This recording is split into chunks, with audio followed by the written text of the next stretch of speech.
Hey there, guys. It's a saga interesting to talk about. It's, tale as old as time, where you have a really good team that really should be winning and that is not. And once again, today we're going to talk about these Brooklyn Dodgers. So this is the box score I'll show you here. It's a little bit small, I know, and I apologize from that game that I played off camera. Dodgers ended up being no hit by the Pirates, 7-0. Pittsburgh had 13 hits. Don Newcomb started that game for the Brooklyn Dodgers, ended up going only 6 innings, gave up 5 runs, all earned, 106 pitches. His ERA now 2.63, which is still really good. He only walked 1, struck out 4, but the Pirates are just hitting him all over the park.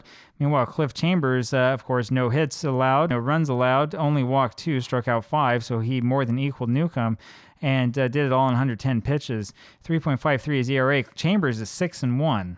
That tells you kind of what's going on here in this replay with the Pirates and why they are playing so incredibly well. As I said before, if you watched the game earlier today, Jackie Robinson walked with 2 outs in the top of the 9th inning for that second walk by Chambers. And he had 3-0 count on him quickly. There was a called strike, and then there was ball 4. They weren't going to give Robinson anything to hit, and the strategy ended up paying off because Duke Snider then struck out. I think it was on a full count. Yes, it was a full count there on Snider, and there was a little bit of tension, but not really that much. You look at this here, right? So in Diamond Mind, you have some choices. You can make it so you only save the box score. Let's say you're like auto-playing, a season, and then you don't want the computer manager to save every box score. You can choose to save only the box scores from games that are exciting for whatever reason. But of course, we save every single box score, and so there's nothing to mark this as a special game anywhere in the system. You just have to know that this is where the no-hitter was, and this is definitely where it was.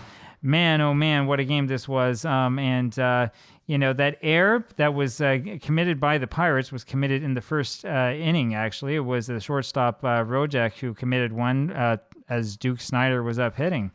The walk came in the second. Pee Wee Reese walked in the second, again on a full count. In between, there was no offense at all for the Dodgers. Strikeout, line out, 3 straight ground balls, 3 straight ground balls, 3 straight ground balls again. Finally, we're able to hit the ball somewhat hard, fly out to right field, a strikeout, then a liner by Furillo to left, strikeout, fly out, and a ground ball again, and then, of course, 2 ground balls, and then a strikeout. So Cliff Chambers doing a real efficient job of putting away an offense that many people, I think, would consider to be one of the greatest of all time. I think that the 49 Dodgers have one of the greatest offenses in National League history. Now, I have shown you this before. We'll take a look at this here again, and let's see if this is the one that's going to give us the game results.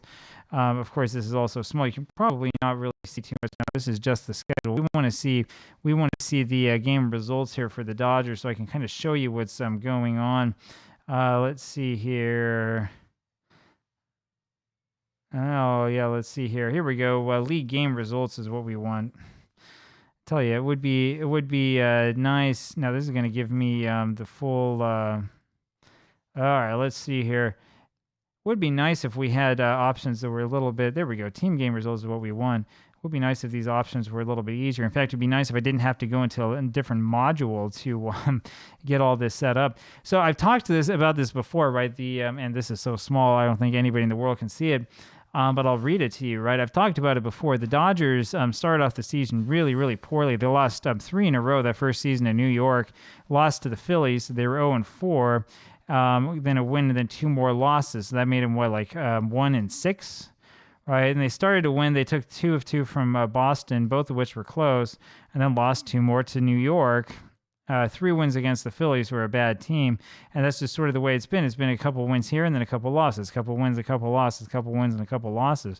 Now, they had this stretch here where they swept, so they beat the Cubs and swept the Cardinals 4 straight, beat the Pirates in 2, so that was 6 straight, and then beat the Braves 2 more times. That was 8 straight wins that they had. That's when Newcomb arrived, and I thought, aha, here come the Dodgers. They had a loss and then another streak of 4 wins, and they followed it up with 4 straight losses, right? And that's the way that it's been all season, right? I knew that this was going to happen. It's so difficult in baseball, the way that the sport is set up, even if it's easy in the season, it's so difficult to overcome a big advantage that another team has over you, right? If the Dodgers really want to compete here, They have to make up 7 games now against the Giants. Now, we're still early in the season. It's definitely possible, but they're going the wrong way. They keep losing. They're 5-5 in their last 10 games, and they're just not getting it done defensively, right? 178 runs scored is okay, but it's nowhere near the 203 that the Giants have scored. I mean, they're clearly the best offensive team in the major leagues right now. 170 runs allowed is the problem. This is one of the worst defenses in terms of preventing runs in the National League. In fact, it's almost one of the worst in baseball. There are a couple in the American League that are doing a much worse job at preventing runs from scoring.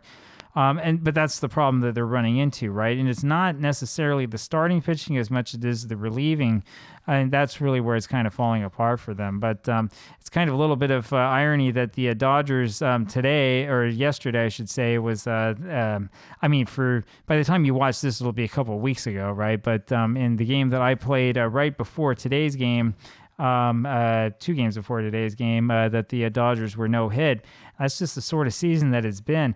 I'll show it to you again here, right? You look at the box score and you look at this. We had Roy Campanello, Jackie Robinson, Duke Snider, Gil Hodges, Carl Furillo, right? Spider Jorgensen at third because Cox, Billy Cox is out. I can't remember why. And then Pee Wee Reese, and then we had Hermansky in left. Left field was always a problem for the Dodgers in this earlier era. But I mean, this isn't a weak lineup, right? This is like a professional major league lineup, right? And this is a lineup you would expect to get a number of hits and score runs against the likes of Cliff Chambers. And instead, I mean, the Dodgers are just completely blown out of the water and had no chance at all in this game. It's amazing, right?